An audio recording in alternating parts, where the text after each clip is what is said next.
தாம்பரம் கிழக்கு பகுதி அதிமுக சார்பில் தண்ணீர் பந்தலை மாவட்ட செயலாளர் சிட்லப்பாக்கம் ராஜேந்திரன் திறந்து வைத்தார்.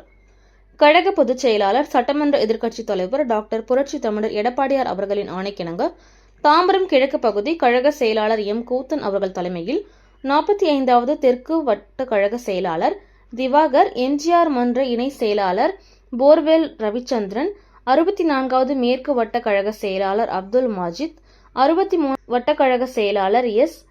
கோட்டைசாமி அவர்கள் ஏற்பாட்டில் நடைபெற்ற இந்த நிகழ்ச்சியில் செங்கல்பட்டு மேற்கு மாவட்ட கழக செயலாளர் சிட்லப்பாக்கம் ச. ராஜேந்திரன், முன்னாள் அமைச்சர் டி.கே.எம். சின்னையா சிறப்பு விருந்தினராக கலந்து கொண்டு நீர்மோர் பந்தலை திறந்து வைத்து பொதுமக்களுக்கு நீர்மோர், தாகம் தீர்க்கும் தர்பூசணி, கிர்னிப்பழம், வாழைப்பழம், நீர்மோர், குளிர்பானம் உள்ளிட்ட பல குளிரூட்டும் பொருட்கள் பொதுமக்களுக்கு வழங்கினர்.